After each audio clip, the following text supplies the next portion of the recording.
Hi guys, तर part 1 तर तुम्ही पाहिला असालच, तर हा आहे पार्ट 2. सो फायनली आम्ही आलो आहोत हॉलला आणि त्यानंतर तुम्ही बघू शकता काकीसुद्धा आम्हाला भेटल्या.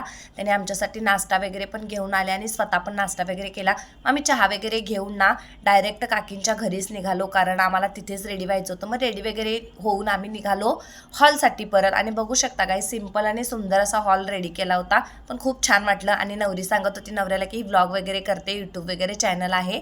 सो त्या दोघांनी क्यूट असा माझ्या व्लॉगमध्ये हाय केला. मग त्यानंतर गाईज बघू शकता कर्नाटकमध्ये अशाच पद्धतीचं जेवण असतं, सिंपल आणि सोबर. आणि कर्नाटक जे लोक आहेत बनट्टीची त्यांना तर माहीतच असेल.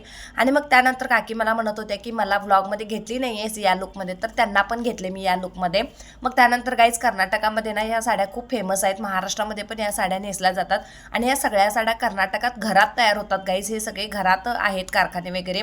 आणि बघू शकता गाईज तुम्ही किती साड्या इथं तयार करून ठेवल्या आहेत. त्यानंतर आम्ही इचलकरंजीला येण्यासाठी गाईज थांबलो होतो. 4 वाजल्यापासून ते 6 वाजेपर्यंत आम्ही स्टँडवर होतो, एक पण बस मिळाली नाही. सो फायनली बस आम्हाला मिळाली, घरी येऊपर्यंत 9:30 वाजले. सो कसा वाटला मिनी ब्लॉग कमेंट करा.